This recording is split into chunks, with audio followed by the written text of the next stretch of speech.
지난주에 이어서 요한복음 19장 계속해서 말씀 나눠보겠습니다. 요한복음 19장 17절부터 오늘 30절까지 보도록 하겠습니다. 사도 요한을 통해서 우리에게 전해진 하나님의 계시의 말씀 요한복음 총 1장부터 21장까지 중에 이제 거의 다 왔습니다. 19장 예수님 십자가에 못 박혀 운명하시는 내용인데 함께 읽고 은혜를 나누겠습니다. 17절부터 30절까지 교독합니다. 그들이 예수를 맡음에 예수께서 자기의 십자가를 지시고 해골, 히브리 말로 골고다이라 하는 곳에 나가시니 그들이 거기서 예수를 십자가에 못 박을새 다른 두 사람도 그와 함께 좌우편에 못 박으니 예수는 가운데에 있더라. 빌라도가 패를 써서 십자가 위에 붙이니 나사렛 예수 유대인의 왕이라 기록되었더라.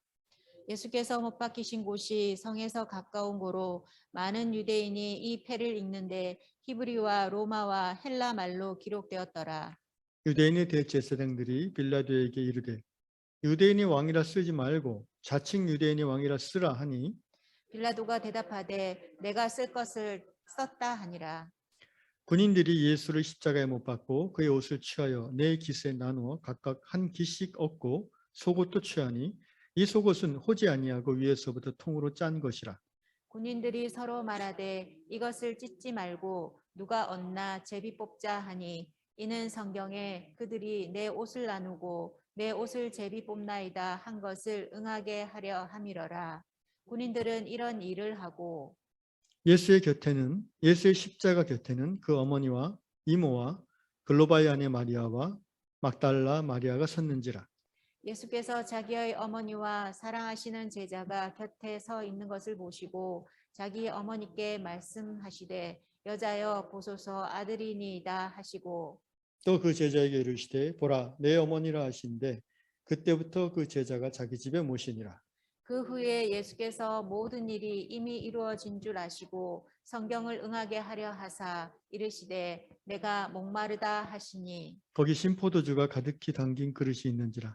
사람들이 신포도주를 적신 해면을 우슬초에 메어 예수의 입에 대니 다 같이 예수께서 신포도주를 받으신 후에 이르시되 다 이루었다 하시고 머리를 숙이니 영혼이 떠나가시니라. 아멘. 크게 네 가지 정도의 내용이 오늘 읽은 본문 안에 있습니다.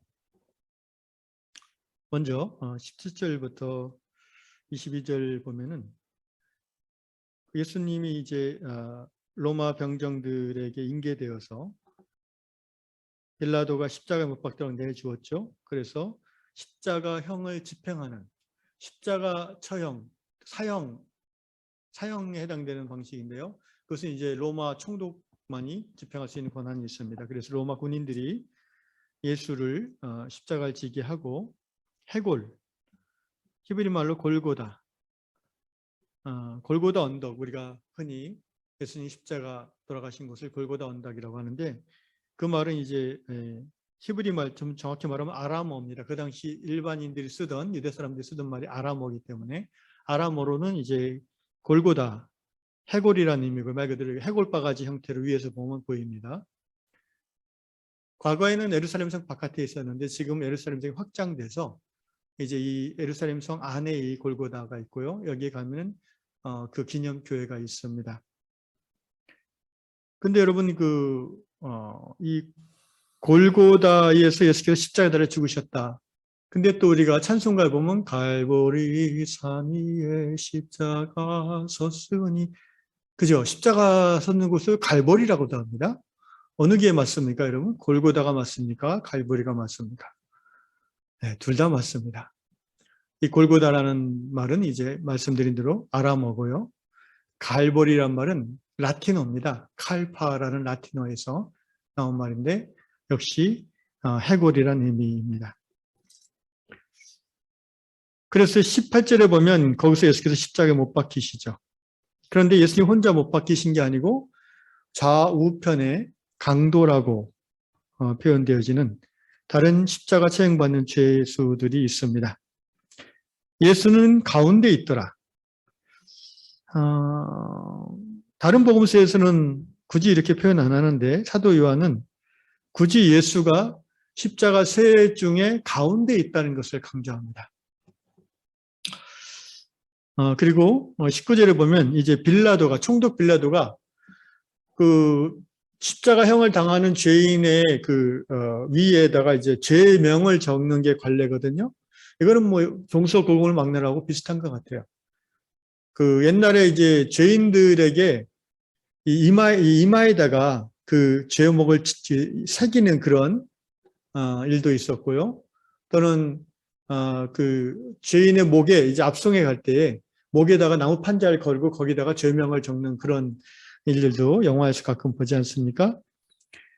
그래서 예수님 십자가 그 가로인가 이 아래의 십자가 위에다가 이제 죄명을 적는데 빌라도가 뭐라고 적냐면은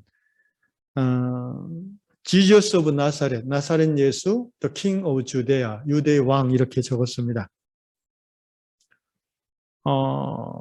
그런데 이 당시 예루살렘은 이제 여러 나라 말을 쓰는 사람들이 모이는 이제 6월절이기 때문에 6월절이 내일 시작되잖아요.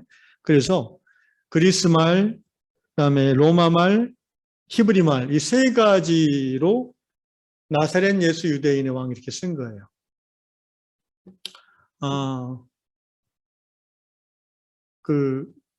여러분 저희 교회 강대상에는 그게 없는데 강대상보 이렇게 쭉 내리다 보면 거기 알파벳으로 INRI 이렇게 쓴 거 혹시 옛날에 보신 적 있는지 모르겠어요.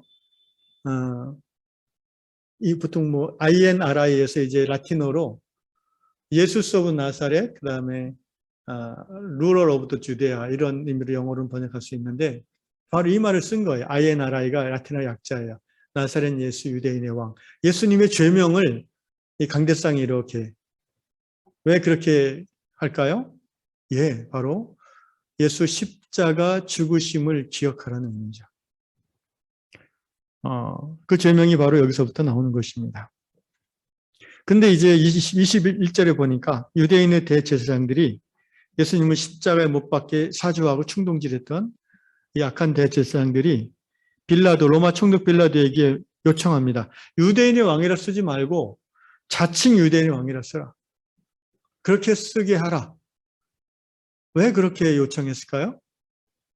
여러분, 이 대제사장들이 예수님을 시기하고 질투해서 결국 로마 총독의 권력을 빌어서 처형하는 데 성공했지만 그 죄명이 유대인의 왕이라고 쓰니까 자기들도 유대인이거든요. 유대인들은 또 독특한 그 자존심이 있지 않습니까?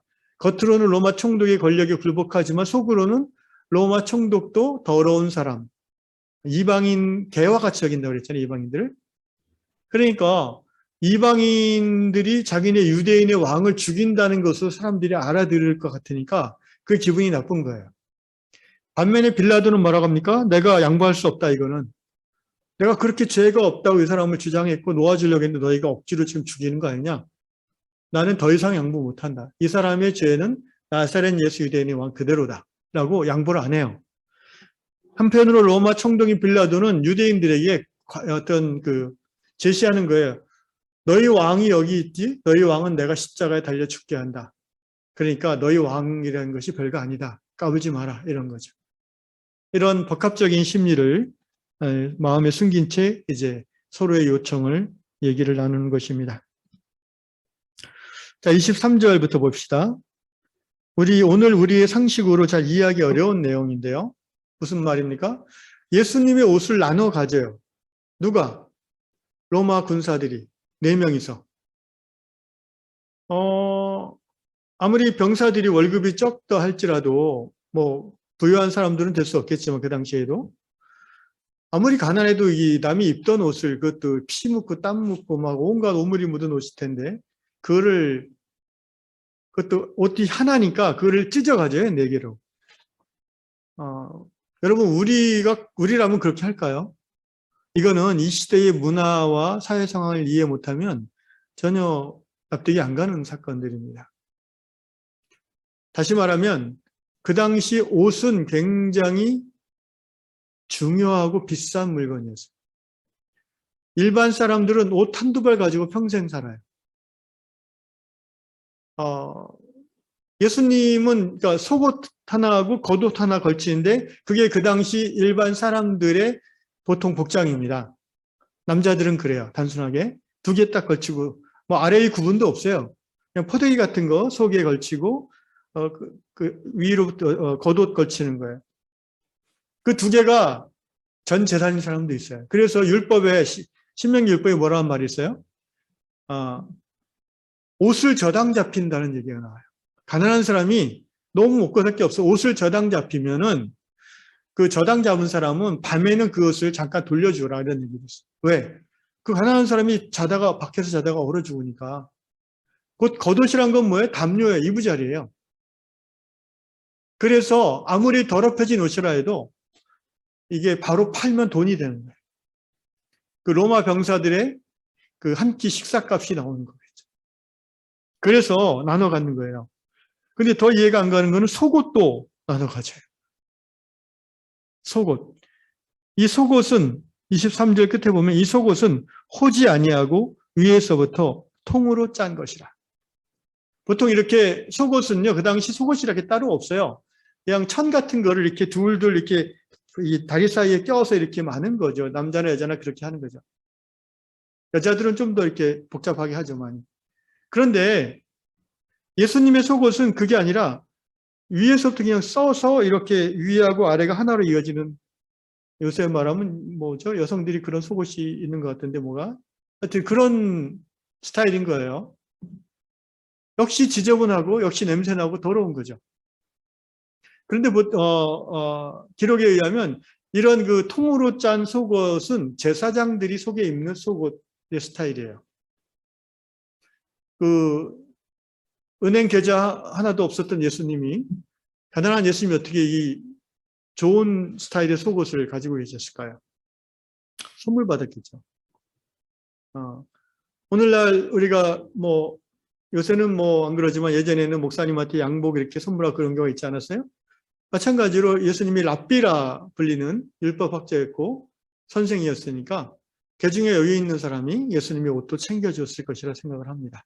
예수님 본인이 돈을 주고 샀을 것 같지는 않아요. 그렇게 좋은 속옷을. 어쨌든 이 속옷은 너무 좋은 거라서 24절에 군인들이 설마하되 이것을 찢지 말고, 왜냐하면 이건 찢으면 가치 관계가 떨어지는 거예요. 겉옷은 크기 때문에 4등분 해도 그 천 자체가 어느 정도 값이 되는데 이 속옷은 찢으면은 확 가치가 떨어져요. 그러니까 이것은 우리가 제비 뽑아서 한 사람이 다 갖자. 이 당시에 옷 한 벌의 가치는 글쎄 요새 화폐 단위로 따지면 적어도 한 50만 원 이상 하지 않을까 싶어요. 이런 속옷, 통으로 짠 속옷 같은 것도 오늘날 화폐 가치로 따지면 수십만 원 할 것 같아요. 그러니까 가치가 있는 거죠. 그냥 깨끗이 빨아가지고 팔면은 큰 값을 받는 거예요. 그런데 이 군인들의 행동은 이미 예수님 돌아가시기 거의 950여 년 전에 시편을 기록한 다윗이 예언한 내용이라는 것을 사도 요한은 밝히고 있어요. 거기 나오지 않습니까? 그들이 내 옷을 나누고 24절 중간에 내 옷을 제비 뽑나이다 한 것을 응하게 하려 함이로라. 이 말씀은 시편 22편 18절에 나오는 다윗의 메시아 고난시의 한 부분입니다. 그러니까 이것을 이제 이 말씀이 이루어졌다는 것을 사도 요한은 확실히 강조하고 있는 거예요. 그건 뭐예요? 바로 예수님이 뭐다? 메시아라는 것을 끝까지 사도 요한은 강조하고 있고요. 그리고 위에서부터 쭉 나오는 십자가, 가운데 십자가 예수님이 매달렸다, 유대인의 왕이다, 이런 것들을 계속 강조하는 이유는 뭐예요? 예수님이 시편에 기록된 이스라엘의 메시아일 뿐 아니라 진정 왕으로 이 땅에 오신 분이다라는 것을 강조하고 있는 것입니다. 그다음 25절부터 보겠습니다. 25절에 예수님이 이제 십자가에 달려 죽어가고 계시는 상황 속에서 예수의 십자가 곁에 누가 있었는가 이름을 쭉 사도 요한께서 기록해 주셨어요. 누가 있습니까? 같이 한번 읽어봅시다. 십자가 곁에는 시작. 그 어머니와 이모와 글로바의 아내 마리아와 막달라 마리아가 섰는지라. 자, 이 네 명은 다 여성입니다. 예수님을 따르던 그 많은 12제자, 남자 제자들은 어디로 갔습니까? 다 여자들만 남았습니다. 남자들은 왜 다 도망갔을까요? 예, 무서워서 도망갔겠죠. 자기도 모르게 예수 일당으로 붙잡혀서 형을 당할까봐 무서워서 도망갔어요. 그러면 여자들은 무섭지 않습니까? 왜 여자들만 남아있습니까? 저는 이렇게 생각을 해요.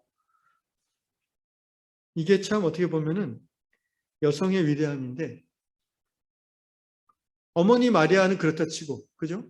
어머니와 자기 아들이, 배 아파서 난 아들이 십자가 앞에 죽어가는데 그걸 어떻게 도망가겠습니까? 그런데 그 이모, 그리고 글로바라는 사람의 아내 마리아, 그다음에 창녀 출신으로 구원받았다고 일컬어지는 막달라 마리아, 이 네 여인이 예수님이 마지막 운명의 순간을 안타까운 눈으로 눈물 흘리며 지켜보고 있는 것입니다. 왜 여자들만 남았을까? 남자들은요, 예수님의 제자들 대부분 남자들인데, 남자들은 뭔가 예수님을 따랐던 이유와 목적이 뭡니까? 이스라엘의 메시아, 위대한 다윗의 나라를 회복할 사람, 죽은 자를 살리고 오병이어의 기적을 일으키고, 뭔가 남자들은 어떻게 보면 그 큰 뜻을 품고 예수를 따른 거예요. 하나님의 나라, 하나님이 다스리는 다윗의 왕국을, 로마를 물리치고 예수님을 회복시킬 것이고, 우리는 그 일을 위해서 우리의 목숨을 거리겠다. 굉장한 어떤 하나님에 대한 열정과 애국심, 그런 큰 대의가 있어서 이 남자들은 예수를 따른 것이라고 볼 수 있습니다. 그런데 여성들은 예수를 어떤 이유로 따랐을까요? 물론 여성들도 그런 다윗 왕국의 회복이라든가 하나님 나라가 이 땅에 임하는 큰 대의를 알고 또 그것을 이루기 위해서 따를 수도 있어요. 그러나 남성들보다 여성이 좀 더 강하고 깊은 면이 뭐가 있냐면은, 여성들은 예수님이라는 그 존재 자체를 사랑했어요. 진리 자체이시고 하나님의 긍휼을 이 땅에 드러내시는 그 예수님의 본성을 여성들이 알아보면서 바로 예수님을 사랑하지 않고는 견딜 수가 없었어요. 예수님을 존경했어요. 예수님을 스승으로 모시고 섬기고 싶었어요. 제자들은 예수가 십자가 달려 죽는 걸 보는 순간 모든 것이 끝났다고 생각했죠. 아유, 이제 다시 고향으로 가서 고기나 잡아야겠구나. 그런데 여자들은 끝까지 떠날 수가 없는 거예요. 왜? 예수님을 지켜주고 싶은 마음이 여자들이 더 깊은 거예요. 이름하여 모성성 또는 여성성이라고 일컬어지는 부분이죠.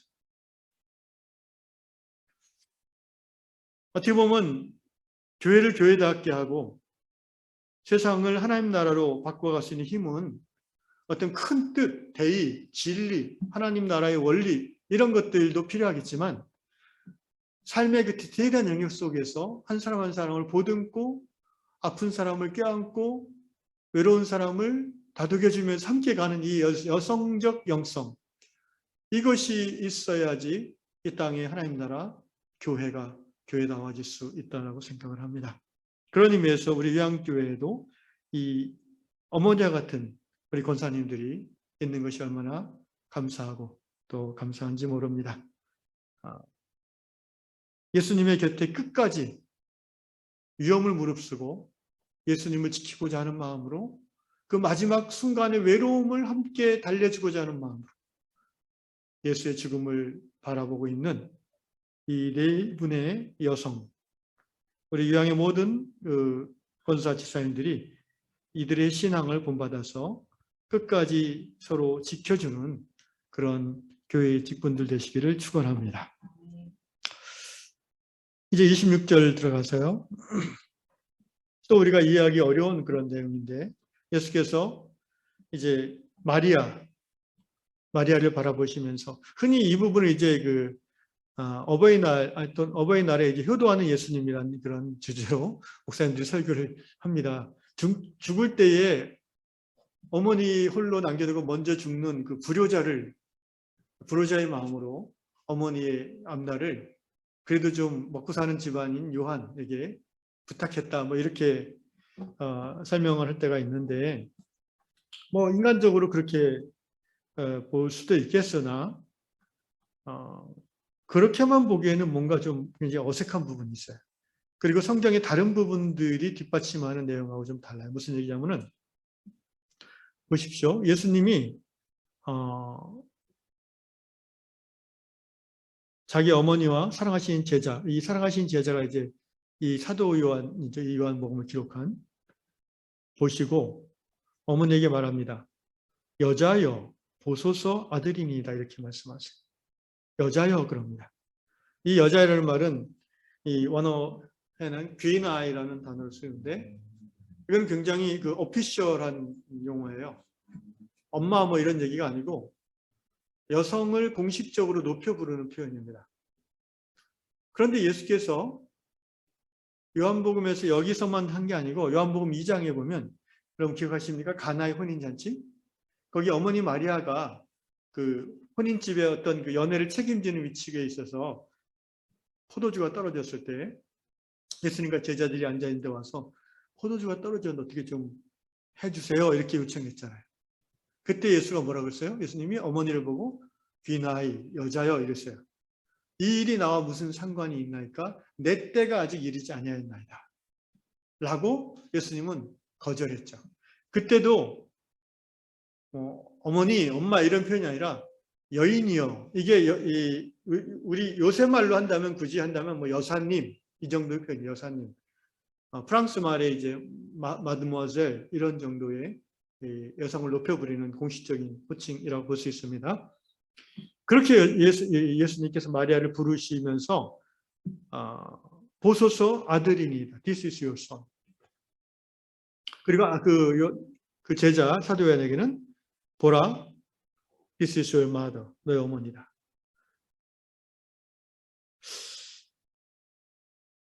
이상하지 않습니까, 여러분? 예수님은요, 이 마리아에게는 예수님 외에도 자녀들이 있어요. 그거 모르셨나요? 마리아에게는 복음서에 보면 예수님 외에도 자녀들이 있습니다. 마태복음 13장 55절에 보면은 이는 그 목수의 아들이 아니냐? 그 모친은 마리아, 그 형제들은 야고보, 요셉, 시몬, 유다라 하지 않느냐? 예. 이 예루살렘에서 최초로 순교한 사람이 바로 예수의 동생 야고보라고 성경은 말하고 있고요. 예수님의 동생들은 예수님이 살아있을 때는 예수를 잘 믿지 않았다고 되어 있는데 예수님 사후에 교회의 기둥과 같은 역할을 했던 분들이라고 성경은 말합니다. 그러니까 예수님이 굳이 요한에게 자기 어머니를 부탁할 이유가 없는 거예요. 아들들이 있고 또 성경에 하면 딸도 있어요. 그러니까 그게 상식적으로 그렇지 않아요? 예수님은 성령으로 잉태되어서 태어났지만 요셉과 마리아가 이제 예수님 낳을 때 나이가 겨우 20살 언저리예요. 그 당시 뭐 따로 가족 계획을 하는 것도 아니기 때문에 자식을 더 낳는 것은 자연스러운 일입니다. 예수님 외에 그 밑에 동생들이 있다고 보는 게 상식적인 거예요. 여러 가지 여기에 학설이 있으나 주로 이제 로마 카톨릭이나 예수의 신성을 강조하고자 하는 그리고 마리아의 어떤 그 동정성을 강조하고자 하는 그런 로마 카톨릭에서는 마리아가 예수를 낳고는 더 안 낳았다고 부부관계를 안 했다고 뭐 이런 주장들을 하는데 제가 볼 때 상식에 부합하지 않아요. 그 우리 입장에서 굳이 마리아의 동정성이나 신성을 우리가 굳이 강조할 필요도 없고요.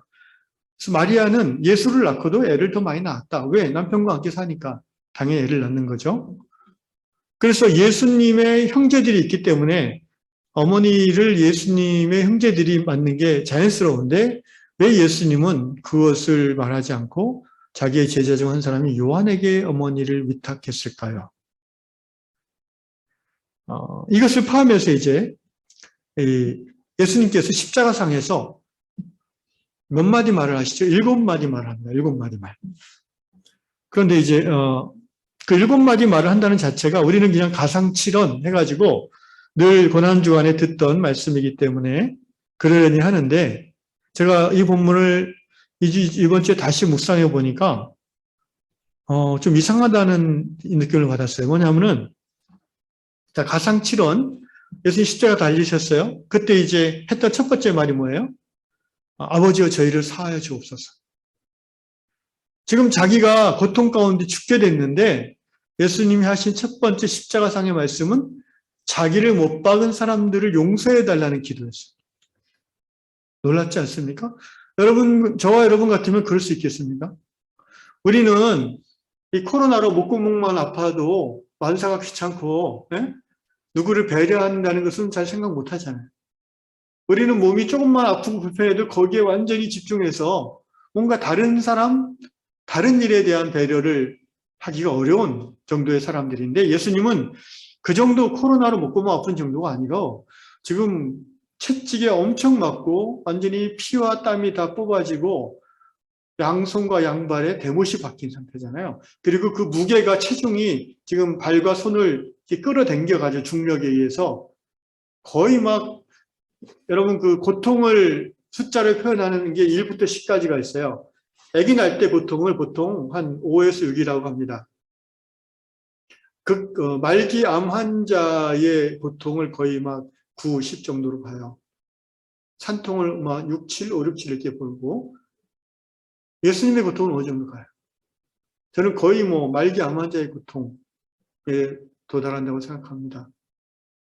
그런데 진통제를 쓰는 것도 아니고 이때에 그 엄청난 육체의 고통과 또 영적인 하나님과의 단절로 인한 충격과 아픔이 있죠. 그런 상황에서도 예수님은 아버지여 저들을 용서하여 주옵소서 말씀하시는 거예요. 두 번째 가상칠언이 뭡니까? 바로 우편강도. 당신의 나라에 이를 때 나를 기억하여 주옵소서. 우리가 정말 그 우편강도를 볼 때마다 마지막 5분 만에 구원받은 사람, 정말 운이 좋은 사람 그렇게 얘기하는데 꼭 그런 건 아니고요. 어쨌든 예수께서 두 번째 하신 말씀은 그거예요. 내가 오늘 나와 함께 낙원에 있으리라. 이것도 지금 예수님이 그 고급스러운 침대에 누워가지고 뭔가 진통제를 온몸에 맞고 통증을 좀 가라앉히면서 우아하게 임종하는 신간이 아니잖아요. 그럴 때라면 누가 자기 손을 잡고 주여 나를 용서하소서 그러면은 내가 너를 용서하노라. 내가 오늘 나한테 낙원에 있으리라. 말할 여유가 있지만 지금 십자가에 달려서 죽어가고 극도의 고통 가운데 있는데 자기 옆에 똑같이 달린 사람을 향해서 내가 오늘 나와 함께 낙원에 있을 것이다. 너는 구원받았다라고 얘기한다는 것은 정말 쉬운 일이 아닙니다. 어떻게 보면 굉장히 비상식적인 일이에요. 어떻게 인간이 그럴 수가 있어요. 세 번째 말이 바로 오늘 이 말이에요. 여자여 보소서 아들이니이다. 보라 내 어머니라. 이것도 나는 지금 아파 죽겠는데 어머니를 배려하고 사도 요한을 배려해서 하는 말이잖아요. 근데 단순히 어머니를 배려하고 효성으로서 이렇게 하는 게 아니라는 거예요. 여러분, 예수님은 지금 여기 이 십자가의 마지막 순간까지도 당신의 공적 사역을 감당하시는 거예요. 공적 사역 중에 뭘 감당하시죠, 지금 이게? 바로 예수 안에서 새로운 가족의 정의를 내려주시는 거예요. 우리는 보통 가족 그러면은 혈연으로 뭉쳐진 공동체를 생각합니다. 부모님, 자식, 아들, 딸, 형제. 그런데 예수께서 마태복음 13장에서 이렇게 말씀하시죠. 예수께서 우리에게 말씀하실 때 그 모친과 동생들이 예수께 말하려고 밖에 섰더니 한 사람이 예수께 여짜오되 보소서 당신의 모친과 동생들이 당신께 말하려고 밖에 섰나이다 하니 48절 말하던 사람에게 대답하여 가라사대 때 누가 내 모친이며 내 동생들이냐 하시고 손을 내밀어 제자들을 가리켜 가라사대 나의 모친과 나의 동생들을 보라. 누구든지 하늘에 계신 내 아버지의 뜻대로 하는 자가 내 형제요 자매요 모친이니라. 여러분 이 말씀의 연장선상에서 지금 예수님 십자가상에서 마지막 그리스도 안에서 영적 가족의 정의를 확인시켜 주시고 있다고 저는 생각을 합니다. 그러니까 예수님이 마리아에게 귀나이라는 공적 표현을 쓰는 거예요. 지금 공식적인 사역의 마지막 그 사역을 하고 계시는 거거든요. 귀나이. 여사님, 여인이요. 이제부터 당신이 배 아파 난 그 혈육의 아이가 진정한 가족이 아니라, 물론 그것도 가족이고 귀하지만, 또 다른 하나님 나라의 진정한 가족이 시작되는데, 그것은 바로 예수 믿고 죄사함 받아 하나님을 아버지라 부르는, 그리고 그 하나님을 사랑해서 하나님의 뜻대로 행하고자 하는 바로 이들이, 바로 이 요한이 당신의 아들이고 당신의 가족이다라는 거예요.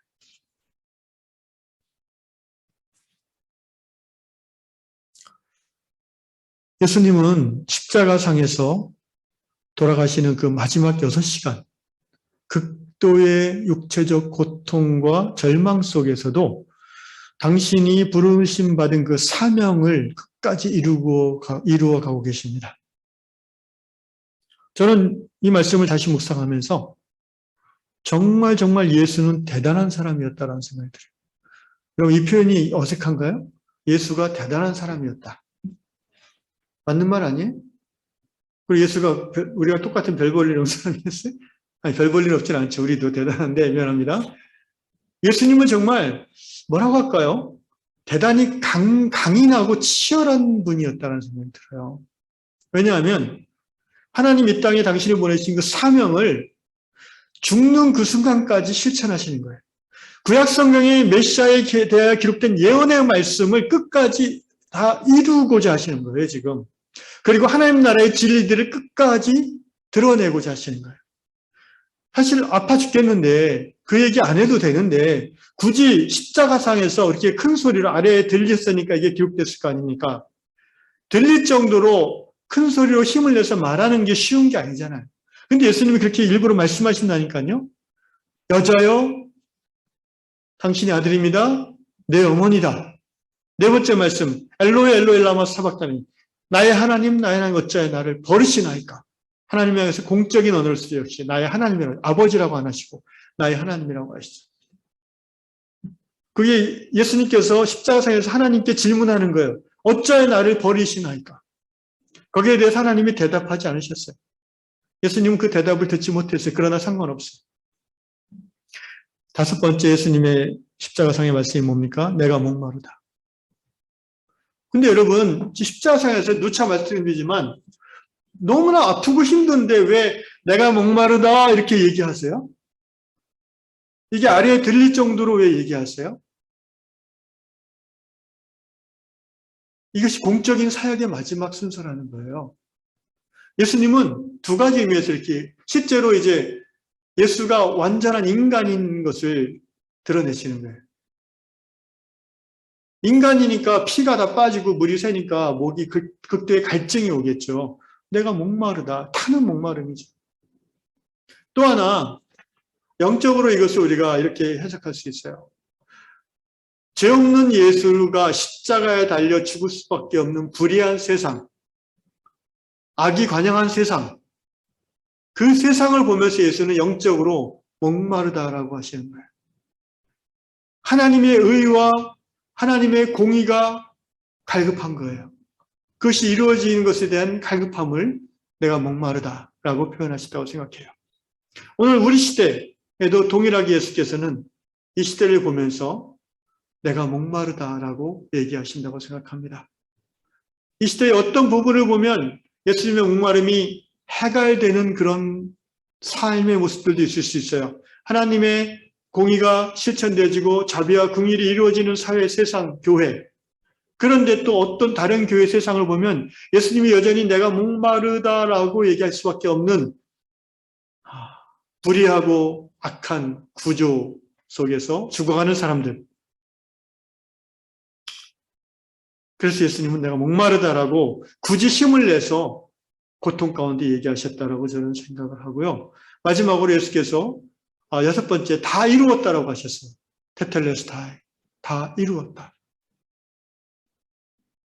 사실은 이 말씀을 통해서 예수님은 사명을 다 이룬 거죠. 여기까지 그분의 사명이 이제는 마무리되는 거예요. 저는 예수님을 생각하면은 한 시인의 시가 생각이 나요. 그 윤동주 시인 아시죠? 예. 일제시대 때 하늘을 우러러 한 점 부끄러움이 없기를 서시라는 유명한 시가 우리 가운데 남겨졌죠. 그 윤동주님의 그분이 크리스찬이에요.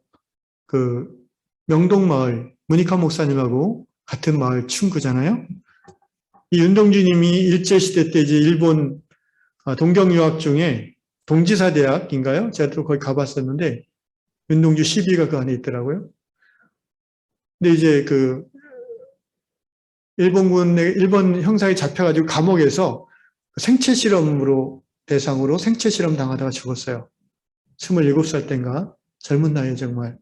근데 이분이 예수님의 십자가를 생각하면서 쓴 시가 있어요. 십자가라는 시입니다. 제가 잠깐 읽어드릴게요. 쫓아오던 햇빛인데 지금 교회당 꼭대기 십자가에 걸렸습니다. 첨탑이 저렇게도 높은데 어떻게 올라갈 수 있을까요? 종소리도 들려오지 않는데 휘파람이나 불며 서성거리다가 괴로웠던 사나이 행복한 예수 그리스도에게처럼 십자가가 허락된다면 모가지를 들이우고 꽃처럼 피어나는 피를 어두워가는 하늘 밑에 조용히 흘리겠습니다. 마치 자신의 최후를 예감한 듯한 윤동주의 감옥에서 발견된 시집에 들어있습니다. 근데 바로 예수님이 마지막 가실 때 이 분위기가 여기서 너무 잘 드러나는 것 같아요. 괴로웠던 사나이. 마지막 순간에도 내가 목마르다라고 세상을 향해 절규했던 분. 그러나 정말 그 마지막 한 말이 다 이루었다라고 이 땅에 내가 와서 부르심 받고 태어나서 하나님이 주시는 사명을 하나도 빼먹지 않고 끝까지 다 이루었다라고 고백할 수 있을 정도의 행복한 예수라는 거예요. 행복한 예수. 여러분 행복하다는 게 뭡니까? 잘 먹고 잘 살고 남이 부러워하고 뭐 이러면 행복한 인생입니까? 아니에요. 그럴 수도 있고 안 그럴 수도 있는데 중요한 건 행복한 인생은 자기 스스로가 행복하다고 느껴야지 행복한 인생이에요. 그죠? 어떤 경우에도 자기가 나는 정말 이제 여한이 없다. 이 땅에 내가 하나님 보내신 사명을 다 했다. 나는 이제 죽어도 전혀 후회가 없고 나와 함께 하신 하나님만 바라보며 나는 기꺼이 가겠다. 뭐 이런 고백이 나올 수 있는 마지막을 보여주는 사람이라면 정말 행복한 사람이겠죠. 그 지나온 삶이 아무리 힘들고 어려웠을지라도 마지막 숨을 거두는 그 순간에 자기를 둘러싼 사람들에게 한없는 자비로운 미소를 지으면서 고마웠다. 너희들 때문에 행복했다. 이제 나는 주님 품으로 간다. 나는 내게 주신 사명을 부족하지만 다 이루었다. 우리가 우리의 마지막 1시간, 2시간 의식이 있을 때 할 수 있는 말이 그런 말이 되기를 정말 원합니다. 그런 마지막 유언이 되기를 원하고요. 그러기 위해서 오늘 이 시간 우리가 새롭게 결단해야 되겠습니다. 바로 예수님처럼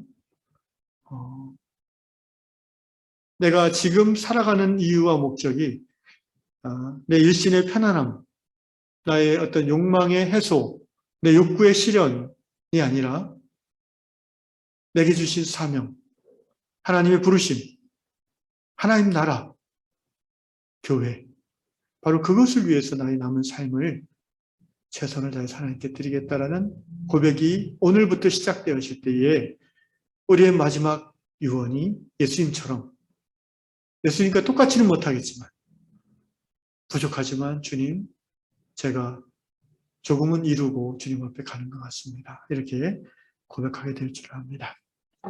사랑하는 유한의 성도 여러분, 예수님은 마리아를 향해서 너희 어머니다. 요한을 향해서 마리아를 보시면서 요한을 가리키고 당신의 아들입니다. 요한에게는 너희 어머니다라고 하시면서 새로운 하나님 나라 가족의 정의를 내려주셨어요. 이미 마태복음에서 이미 몇 번 얘기하셨던 그 말씀을 이제 마지막 순간에 그 십자가상의 7마디 얼마나 중요한 말입니까? 그 중에 한 마디가 바로 이거예요. 단순한 인간으로서의 효도를 드러내고자 하는 게 아니라 그거 포함해서 하나님 나라의 새로운 영적 가족의 데피니션, 정의를 내려주고, 그건 바로 오늘 예수님 이후에 모든 예수 그리스도를 머리로 하고 그 지체가 된 교회가 가지고 새기고 실천해야 될 가족의 정의인 거예요. 제가 주로 강조하는 게 뭡니까? 교회는 뭐다? 교회는 영적 가족이다. 교회는 하나님의 권속이다. 제가 부교육자 때 이미 그 사실을 깨닫고 이제 실천하려는 마음이 있었는데 여러 번 좌절했습니다. 왜 그런지 아십니까, 여러분? 우리 평신도 분들은 잘 모를 텐데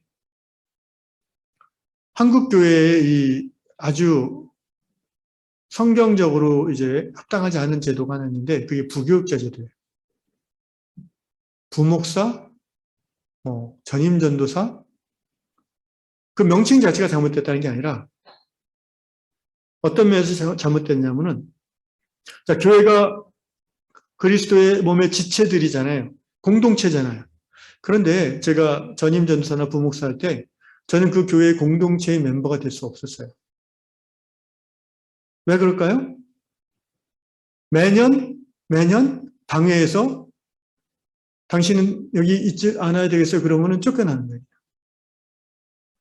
뭐 이렇게 쫓겨날 만한 잘못을 해서 쫓겨날 수도 있지만,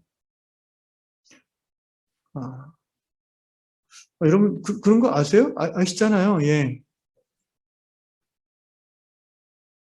여러분 옛날 교회에 있을 때 거기 전도사나 부목사님을 우리 가족이야. 우리 교회의 영원한 멤버야라고 생각하십니까? 아니죠. 좀 있으면 갈 사람이야. 정주면 안 돼.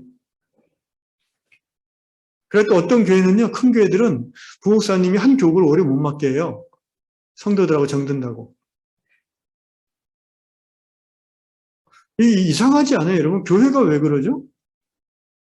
저는 부목사 때 그게 굉장히, 물론 부목사 때는 이제 체념했지만 전도사 때는 굉장히 그게 이상했어요. 이상하다. 성경이 말하는 교회는 예루살렘 교회를 보고 빌립보 교회를 보고 에베소 교회를 보면은 정말 예수 믿고 한 피 받아 한 몸 이룬 영적 가족들이고 심지어 혈연의 가족보다 더 가까운 사람들이고 끝까지 서로를 책임지는 가족들인데 왜 그 공동체에서 정말 중요한 역할을 하는 목사에게는 가족됨을 허락하지 않을까? 왜 공동체라고 하면서 구조적으로 부목사는 배제할까? 이상합니다. 제가 부목사 할 때 담임 목사님이 금요기도 때 한번 이런 설교하시더라고요. 부목사는 목사가 아닙니다. 어시스턴트 패스터입니다. 나의 목회를 돕는 자이지 목사가 아니에요.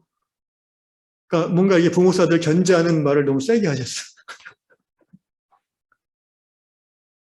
그래갖고 제가 그러면 왜 교단에서 목사 안수를 줬습니까?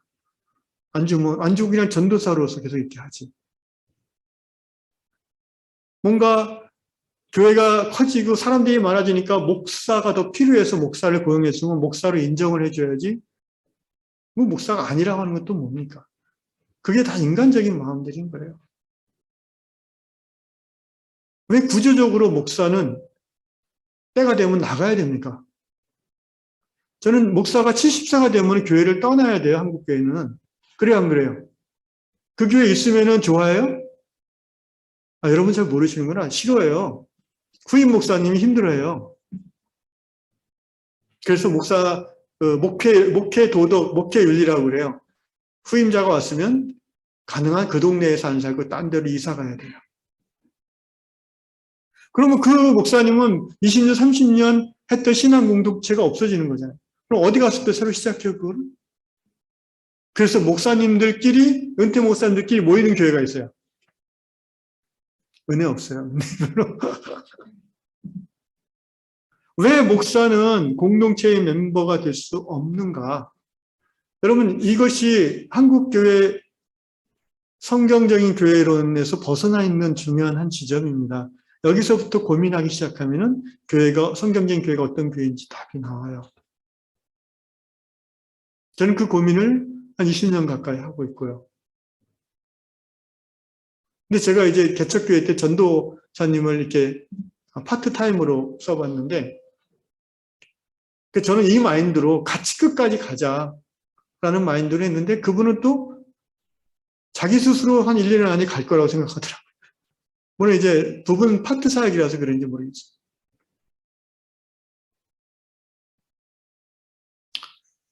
말씀을 정리하겠습니다. 하나님이 기뻐하시는 교회는 성경적인 교회입니다. 그리고 성경은 하나님 나라 가족의 새로운 정의를 새롭게 쓰고 있는데 그것은 바로 교회가 가족이라는 것입니다. 피를 나눈 형제들, 자매들 각자 일가를 이루고 흩어져 살면은 부모님 살아계실 때나 1년에 한두 번 만나고 부모님 가시면은 못 만나는 집도 많습니다. 그러나 아무리 공동체성이 약한 교회도 최소한 그 교회의 멤버들은 일주일에 한 번은 만납니다. 많이 만나면 2번, 3번도 만나요. 어떤 교회는 아예 한 동네에 같이 살면서 매일 봐요. 그래서 더 싫다고 그래요. 매일 보니까 너무 힘들다고.